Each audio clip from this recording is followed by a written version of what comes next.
Huge thank you to Toyota of Naperville for letting me borrow the car in this video. Toyota of Naperville is one of the largest Toyota dealers in Illinois, ready to find the right car for you.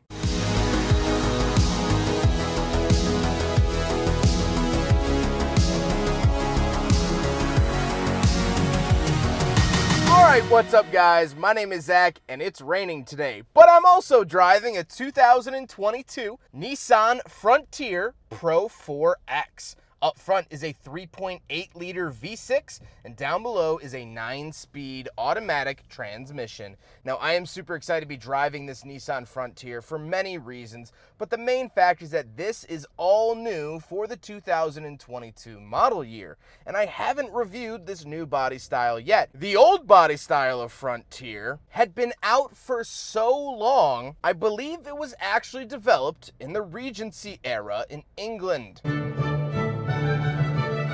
Okay, I might have gotten a few dates wrong, but it was out forever, and they finally gave the Frontier a proper refresh and a proper next generation. And so I am here today to see if Nissan has done a good job revolutionizing their Frontier. But before we get on to anything else, if you would like a video of your own personal vehicle here on the Shooting Cars YouTube channel, you can head on over to my website, zackpradel.com/submit. It's a quick and easy submission form, takes under a minute to fill out, and I come to you. But let's get back to that 3.8 liter V6 under the hood. Well, it makes 310 horsepower, which is quite the cheeky little number. I quite enjoy 310 horsepower out of a truck, but the interesting bit is that it is exclusive as of now to the Nissan Frontier. Nissan currently doesn't put this engine in any of their other products, which is rather unlike Nissan. They normally parts share like it's going out of style. So it's interesting to see that this gets a single model only engine, and it's the only engine offered here in the Frontier. There is no 4-cylinder offered, which is another interesting choice. The Tacoma has a 2.7 liter 4-cylinder that you can option. The Chevy Colorado has a 4-cylinder option as well as the V6 and a diesel. So one engine offered here. It's a good engine, but only one. Like I said, paired to it is a 9-speed automatic transmission. It's doing the job fine. The end of the previous generation of Frontier also got a 9-speed automatic, so it feels pretty at home even in this new body style. Last but not least, of course, this is 4-wheel drive. We'll talk about how to select that a little bit later on, but you can option 2-wheel drive Frontiers if you get a more base model truck, or if that's just something that you want. So how does it feel to actually drive the Nissan Frontier? Truck. It drives like a truck. And that's no surprise, no shock. At least it shouldn't be a shock to anyone. Visibility out the front is pretty good. I am a big fan of that. The steering is a little heavier than I would have expected. Is it a total arm workout? No, but it's getting close, and at least closer than I would have thought. The ride is stiff, but it's a body-on-frame vehicle, so I can't knock it for that. With that stuff out of the way, let's talk about the interior. Well, in front of me, I have 2 physical gauges and a screen. Off to the left is my tachometer and coolant temperature, and off to the right is my speedometer and fuel. That center screen is customizable. It has tons of different colors in it, which I always look for in screens. That kind of tells me that it's a little bit more expensive, a little bit more upscale than just a black and white screen, and so I like seeing that in the Nissan. It also gives me some pretty good information, which I like to see as well. On the steering wheel on the left, I have my source, my controls for that gauge cluster screen, volume and voice commands, and off to the right, I have my cruise control options. This does have adaptive cruise control, which is very nice to see in a pickup truck. It's not offered in all pickup trucks, so definitely nice to see here in the Frontier. It does also get the updated Nissan badge, which I'm very happy to see on the steering wheel. And the overall steering wheel feels nice enough. It's not blowing me away, but better than their hard plastic alternative. Off to the left, I do have a climate control vent, a button for my tow mode, as well as my gauge dimmer switches, my safety bubble button on and off, my outlet on and off. We'll talk about that with the bed.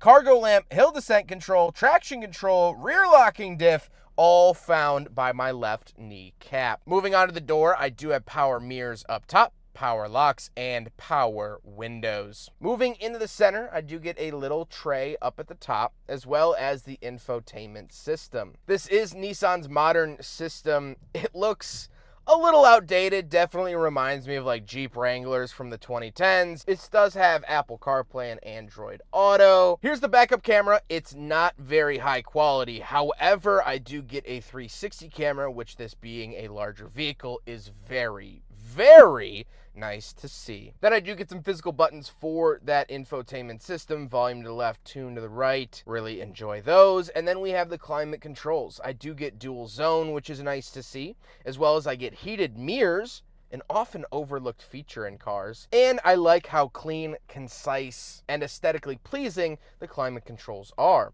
Off to the left, this is where we'll find our 4-wheel drive settings. So we have 2-wheel drive, 4 high, and then we can push it and put it into 4 low if necessary. Off to the right of the climate controls, I get a 12-volt outlet, and then we get several buttons down below. Heated seats for the driver and passenger, as well as a heated steering wheel, parking sensors on and off, and I get 2 USB ports, a USB-C and USB-A. I am very happy to see that this gets a USB-C port. That to me is huge. Down below we do have a giant cubby. Off to the left is our shifter, pretty standard run-of-the-mill shifter over there. But off to the right, we do have cup holders. So we will do a big friggin' bottle test here in the new Frontier. That kind of rhymed. And I am happy to report that it does in fact accept and pass the big friggin' bottle test. Down below those cup holders, we do have a wireless charger. Very nice to see. Now, the seats are comfortable. I do love the fact that the PRO-4X logo is stitched into them.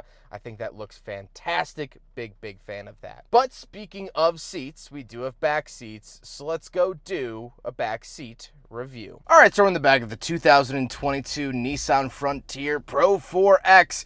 And a couple of things to note. First of all, this is my driving position.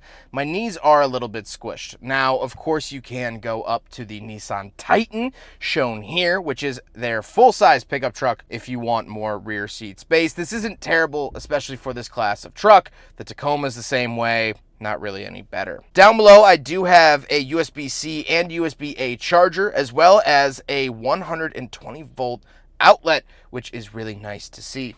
I do also get the center console with 2 cup holders. Again, another nice feature, but other than that, nothing. But other than that, nothing crazy to write home about. Let's hop out. We'll take a quick look at the bed, and then we'll talk about the looks. All right, so we're on the back of the Nissan Frontier PRO-4X. It does have kind of a soft opening tailgate, which is really, really nice. And once we're back here, nothing crazy except for this outlet. This is what I was talking about. You can control, you can turn this outlet on and off, which is really nice to see.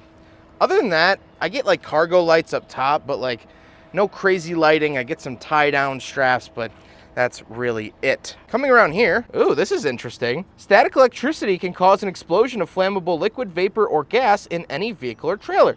To reduce the risk of serious injury or death when filling containers, always place the container on the ground before filling. Keep the pump nozzle in contact with the container while you're filling it. Use only approved containers for flammable liquid. That's interesting. I've never seen, because there's no like gas container that comes with it. They didn't really have to put this warning there. But maybe they did. I don't know. That's a very interesting sticker to see.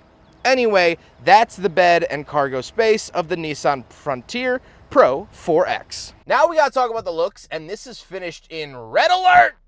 Red alert! Red alert! It's a very bright red, and I think aesthetically, this is where the Frontier really, really shines. It looks modern to me, which is not what Nissan could say in 2021 with the outgoing Nissan Frontier. So very nice to see that. The more I look at it, the more I like it, man.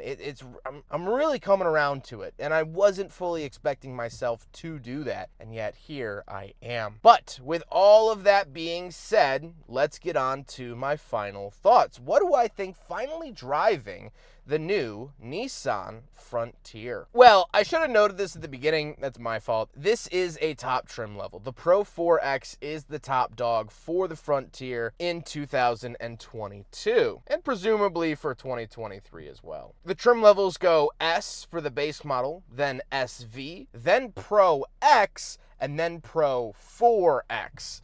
I hate that the top two trim levels sound almost identical, but that's the way Nissan set it up. So I get all the bells and whistles in here. Like I said, I have adaptive cruise, a heated steering wheel, nice embroidered leather seats. But the big question on everyone's mind is this a good truck? Did Nissan wait too long to update it? The answer to those questions are both yes and yes. I do think that Nissan took too long to roll out the new Frontier. But the past is in the past. Let's focus on what I have at my hands today. Is this a good pickup truck? Did they do a good job refreshing and revolutionizing the Nissan Frontier? Yes, they did. This truck is great, lovely. I'm really enjoying it. I think it has proper technology, and comparing it to a 2022, and frankly, you're seeing footage of a 2023 Toyota Tacoma, this feels nicer. This is a more enjoyable, more modern truck than the Tacoma. I understand for 2024, the Tacoma is going to be all new, and that's going to be a whole new argument. But for model year to model year, I would take the Frontier. My only real hesitation with this truck is that engine. And the only reason I have that hesitation is because I don't know much about it. I haven't driven other vehicles with it before. The 3.5 liter put in the Tacoma has been around since the dinosaurs went extinct. I know that engine. I know that engine really well. I just drove a version of that engine that someone supercharged with an aftermarket kit, and it held up. That would be really the only major drawing force that I would have to the Tacoma over this here Frontier. It's just prior knowledge. But maybe this will go on to be one of Nissan's most reliable engines. Maybe we'll look back on combustion engines 20, 30 years from now and say, you know what? Nissan got it really right with that 3.8 liter. I hope we say that. I hope that's what history tells us. I hope that's what's in future history books or Kindles or whatever they're going to be learning on. So that is my only hesitation. It's just unknown. Well, I hope you guys enjoyed the video. Huge thank you to Toyota of Naperville for letting me take out their Nissan Frontier. I was so excited to get behind the wheel. If you would like to purchase this Frontier, or if you are looking at the competition in a Tacoma, Toyota of Naperville is your place to do it. I've been working with them for 4 years. They've been fabulous. Honestly, one of the best dealerships that I work with. I cannot thank them enough. They are rock stars. But I hope you guys enjoyed the video. Don't forget to rate the video, comment on the video, and subscribe if you really liked it. Take care, guys.